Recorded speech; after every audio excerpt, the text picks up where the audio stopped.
Good evening and welcome to BATV News. I'm Andrew Laidley.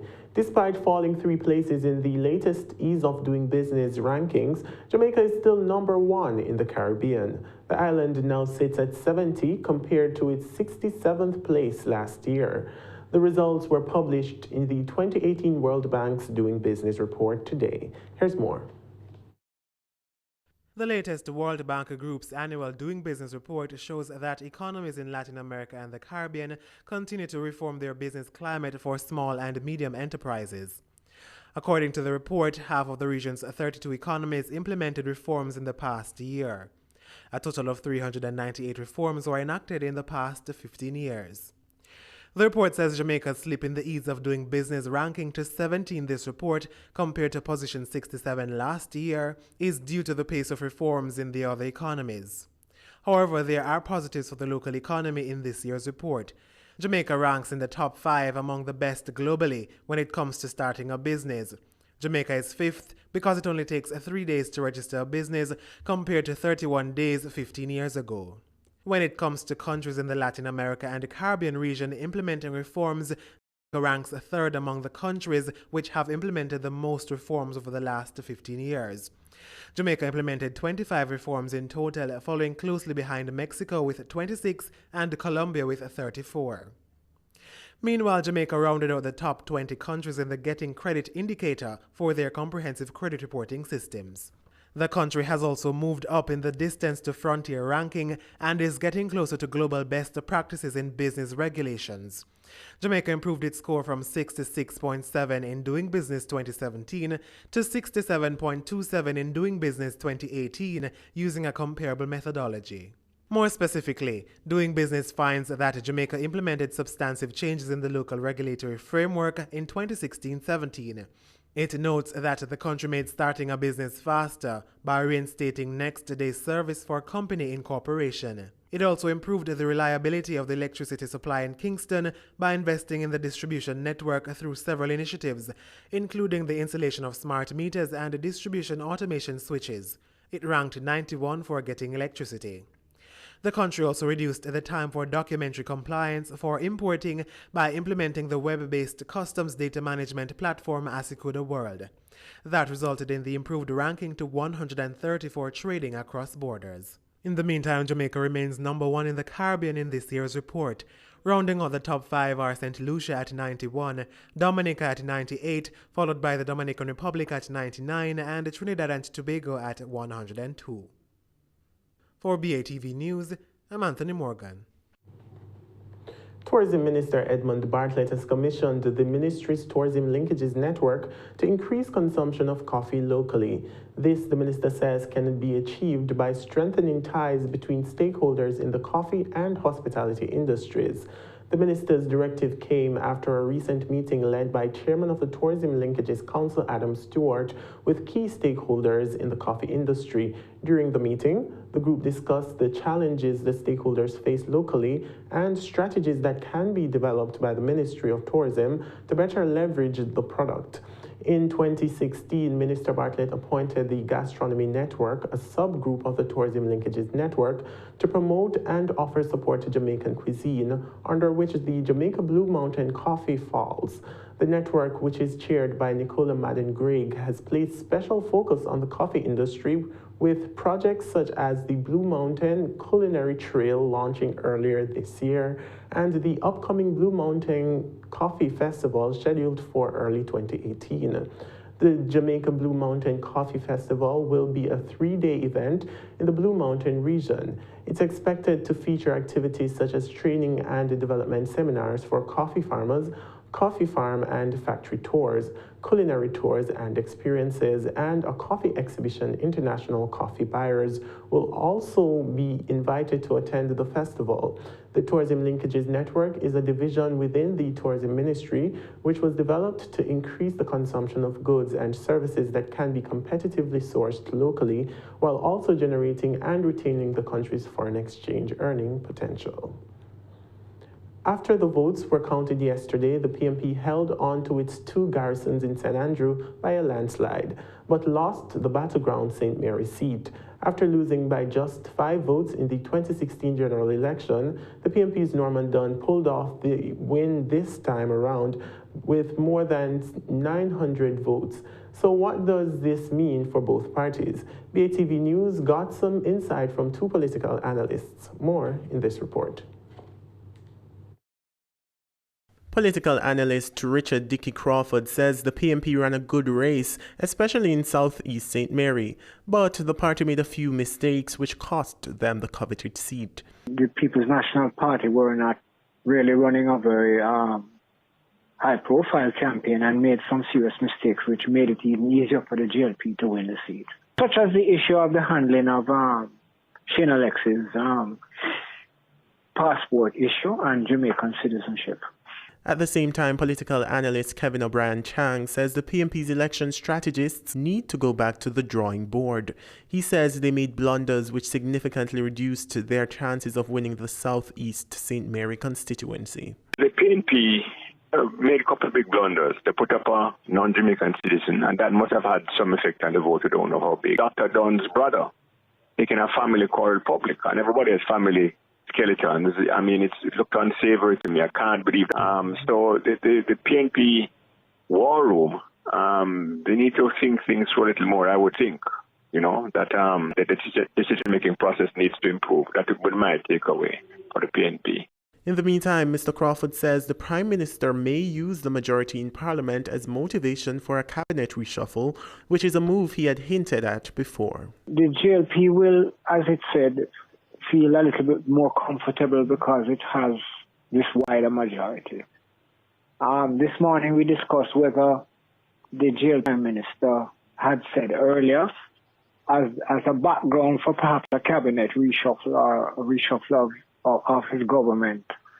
And that may bring some interesting. However, Kevin O'Brien Chang is warning against calling a snap election. He says the win in southeast St. Mary was very marginal and is not an indication that Jamaicans are confident in the JLP government. And it wasn't that big a margin for the JLP that you can say, wow, they should call a snap election. No, a 6% win for a great shakes. So while it might make life easier, it's not something, an overwhelming win that will give them a huge boost for the public. Let's call a snap election. No, it wasn't that kind of result. He says although the JLP now has a majority in Parliament, it won't change anything substantially. It's just that it makes life easier. Now, you know, if one of them gets sick now or something happens, they still have a majority. It's like less stress on them. You know, people can fly away to do business for the government. That, oops, the PNP might have more people in Garden House and pass no confidence and vote them out and have to call an election, you know, or overvote them and have to call an election. For BATV News, I'm Andrew Laidley. Still to come, Palace Amusement Company reports increased profits. The details after the break.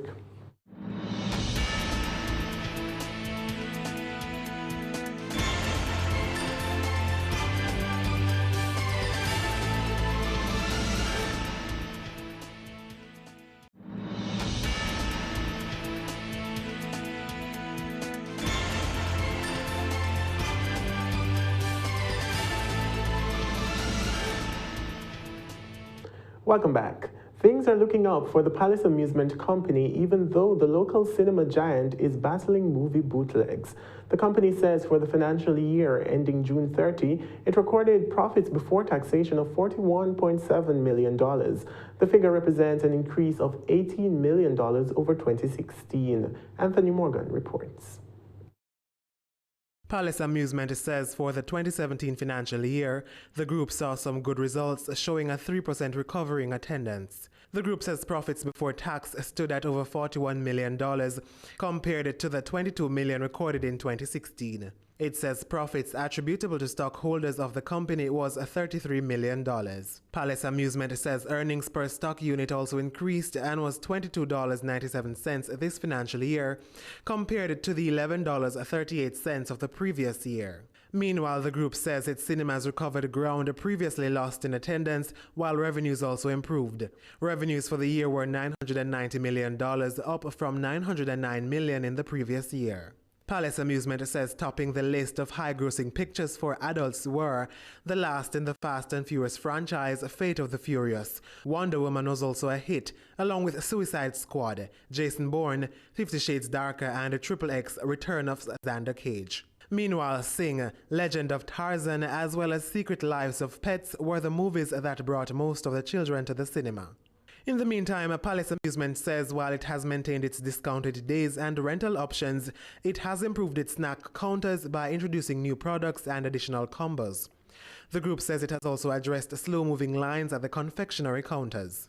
It says it has also expanded its e-commerce offerings to allow credit and Visa debt card payments on its website for cinema rental, screen advertising, and other products. Additionally, the company says it has digitally remastered its film leader trailers for improved on-screen presentation. The group says for the financial year, it has continued its push for alternative content. It says its collaboration with the Counter-Terrorism and Organized Crime Division, CTOC, also continued with the destruction of millions of dollars worth of pirated material and equipment. For BATV News, I'm Anthony Morgan. Supreme Ventures Racing and Entertainment Limited, the horse racing subsidiary of Supreme Ventures Limited Group, recorded a historic $508.6 million in sales for the month of August. That made August the most profitable month ever in the history of Caymanas Park and the industry of horse racing in Jamaica overall. Chief Operating Officer at Supreme Ventures Racing and Entertainment Limited, Brando Hayden, made the announcement at yesterday's launch of the 39th running of the Super Stakes at Caymanas Park. Mr. Hayden said the historic increase in sales demonstrates that the horse racing industry is a viable investment with tremendous potential for growth. Science, Energy and Technology Minister Dr. Andrew Wheatley says the new biodigester system at the Noel Holmes Hospital in Lucy, which was built by the Scientific Research Council, proves that Jamaica can be a producer of technology rather than a mere consumer. He says Jamaica is now at a stage where there needs to be investment in research and development. The project involves the conversion of outdated waste treatment systems on the hospital compound in the biodigester septic tank. It's the first of 5 new wastewater treatment systems that will be provided to hospitals across the island through funding from the National Health Fund. The technology, for which the SRC owns a utility patent, requires minimal maintenance and provides environmentally friendly solutions. The system is efficient in treating residential, commercial, and agricultural waste and is also a source of fertilizer and irrigation quality water. Dr. Wheatley says the biodigester offers the possibility of converting treated waste into methane gas to provide fuel for the hospital. This, he says, is in keeping with the government's energy security efforts. Education, Youth and Information Minister Senator Ruel Reid says Jamaica can benefit from enormous economic possibilities for increased trade with non-English speaking countries if more persons become multilingual. Citing the apprehension by some individuals about Jamaica engaging in trade with non-English speaking countries, Senator Reid said significant expansion in the global space has resulted in more people learning different languages. Minister Reid was speaking at the ministry's 9th Foreign Languages Annual General Meeting in St. Andrew recently. The minister argued that based on the increased number of languages at which persons across the world are becoming adept, the more Jamaicans are able to speak other languages the easier trade will become for the island. Senator Reid said the government is taking steps to ensure that young Jamaicans are exposed to different languages at an early age. The minister noted that student competence in a foreign language is part of the goals for the Vision 2030 Jamaica National Development Plan. And stay with us, regional and international stories are next.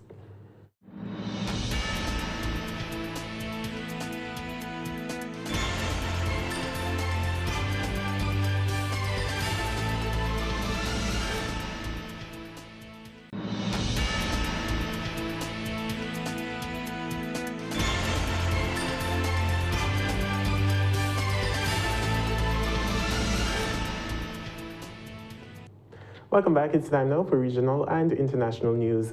A month after Trinidad and Tobago's finance minister tabled the budget, president of the country's Bankers Association says she's still unclear as to how the minister's tax increase on the commercial banking sector will be implemented, or what was his justification for doing so. Janine Brown reports. President Anya Schnoor says the commercial banking sector is still uninformed as to the reason behind the finance minister's imposition of a new tax bracket from 30 to 35%. She's questioning how the tax will actually be rolled out and for how long. There was no discussion, no collaboration, no indication if this tax is short-term, is it for a year, is it for 2 years, and then what happens next year? Is it going to be increased again? What is the long-term plan? Following Minister Imbert's budget announcement, there were several voices who expressed concern that this 5% tax increase would only trickle down to the consumer by way of larger service charges. But Ms. Schnoor believes the conversation needs to revolve more around why the action was taken. I think what we are, more concerned about is the targeting of a specific industry.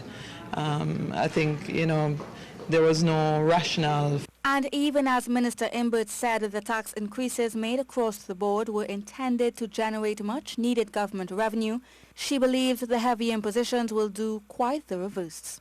By singling out an industry, what that does is just put the entire industry to think, where am I going to invest? Do I continue to invest in Trinidad, or do I invest in other countries? The tax increase is due to come into effect by January 2018. Janine Brown, C News. The Financial Services Commission in Barbados is promising continued high scrutiny of the country's pensions industry. More in this report. The Financial Services Commission, FSC, is promising to keep a close eye on the pensions industry in Barbados. Chief Executive Officer of the FSC, Kester Guy, says given some of the intricate links between that industry and the rest of the financial system, it is critical that the regulators stay vigilant to detect and mitigate against any risks that may arise. Guy was addressing the 4th annual ECLR Limited Investment Review Seminar at the Lloyd Erskine Sanford Center earlier this week. As we grapple with these issues of financial stability, greater focus on consolidated supervision and tracing the linkages of the pension sector are required. Some of the questions that arise include: what are the sources of systemic risk and the potential impact of private pension funds on the financial stability? What are the possible supervisory challenges and potential sources of systemic risk within the pension system? What potential impact private pension funds may have on financial stability as a whole? Are pension funds distinct from insurance and banking institutions broadly? And what role do large pension funds play? And should they be regulated differently from smaller pension funds? People in the Libyan capital Tripoli are facing a humanitarian crisis because of severe water shortages. The lack of investment and security has caused the taps to run dry. Al Jazeera's Victoria Gattenby reports. This is how people in Tripoli are getting their drinking water, drilling through pavements to access underground wells in a desperate search for supplies. The situation we're in now is affecting the entire city. No water means no electricity. Tenants can't pray without water. They can't go to the bathroom. They can't do anything, not even drink. The problem is that the government does nothing. So now we are digging for water as a temporary solution. Earlier this month, water supplies were cut to households for urgent maintenance work. To make matters worse, an armed group then sabotaged Tripoli's drinking water infrastructure. Engineers are working hard to repair it, but a lack of investment and a shortage of spare parts means progress is slow. 6 years since the death of Muammar Gaddafi, Libya remains divided and devastated. The country is plagued by internal fighting and financial collapse. The water shortage is another challenge for the UN-backed Government of National Accord based in Tripoli. It's already dealing with a failing health service, spiralling inflation and public sector strikes over pay. People are demanding solutions to their worsening living conditions. The head of the Water Resources Authority says he needs more money from the government if things are to improve. In the absence of adequate spare parts, a lack of money, security chaos, people have been taking matters into their own hands, and this in turn has affected the performance of the system. The UN says divisions are deepening in Libya and that finding a political agreement is the only way forward. For people struggling to access basic supplies like water, it can't come soon enough. Victoria Gatenby, Al Jazeera. Britain's High Court is set to determine whether Peruvian miners were abused by police during an environmental protest in May 2012. Al Jazeera's Mariana Sanchez reports from Lima. The clashes turned deadly in the highlands of Peru in May 2012. Protesters had been demonstrating for days, blocking roads, lighting fires, and attacking police with rocks. But then riot police opened fire, allegedly using live ammunition. 2 demonstrators were killed and more than 40 protesters and police wounded. Mine workers and indigenous farmers had been rallying against Xstrata Copper Mining Company, a subsidiary of mining giant Glencore. They wanted the company to contribute more to the region's development, close a mine waste tailings dam, and reduce the contamination impact on the environment. Now a high court in London will determine if police committed human rights violations. The claimants say the company is also to blame because it provided police with equipment, food, transportation, and information about community members. In Peru, the law allows companies to hire off-duty officers to protect their property. The claimants allege that on this occasion, the company encouraged the police to mistreat protesters, an accusation it strongly denies. Instead, Xstrata, now renamed Antapaccay Mining Company, says it's given a lot to the people of Espinar in southern Peru. Since 2000, the poor indigenous Peruvians have demanded mining companies provide basic health and education services to their communities in exchange for allowing mining on their land. In this case, the mining company gives them schools and clinics, something the state should do. So the population wants more because the state is absent. It doesn't guarantee those basic needs, and the population demands that from the companies. But now the people of Espinar say they want justice for what they say are human rights violations by the police, aided by the company. Mariana Sanchez, Al Jazeera, Lima, Peru. Talking Stocks is after the break. Stay with us.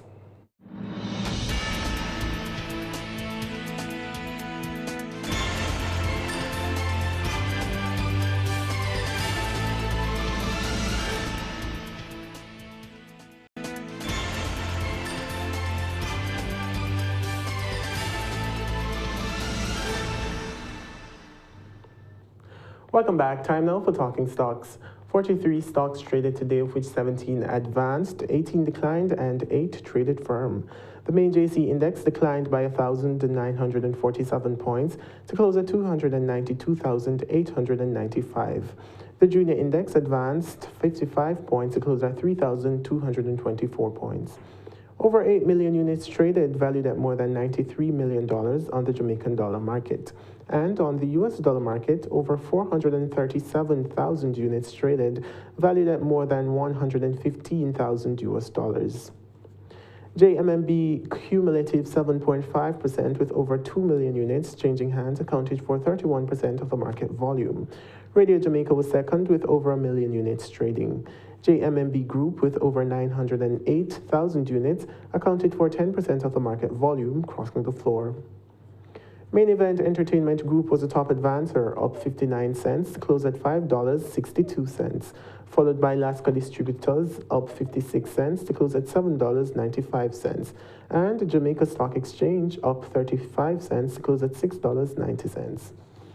The main decliners were Radio Jamaica losing 8 cents to close at $1.07, followed by Stationery Office and Supplies down 27 cents to close at $5.14, and Panjam Investment down $1.99 to close at $42.01. In foreign exchange trading, the Jamaican dollar lost ground on the US and British pound today, but gained on the Canadian. The US ended the day selling for $127.29, gaining 8 cents on the Jamaican. The Canadian lost $2.43, closing the day at $99.38, while the pound sterling sold for $168.29, gaining $2.40 on the Jamaican dollar. And that's all the news we have for this evening. But before we go, a recap of our top story. Despite falling 3 places in the latest Ease of Doing Business rankings, Jamaica is still #1 in the Caribbean. The island now sits at 70 compared to its 67th placing last year. Thanks for watching. For more content, visit our website at batvja.com. I'm Andrew Lately. Pleasant viewing.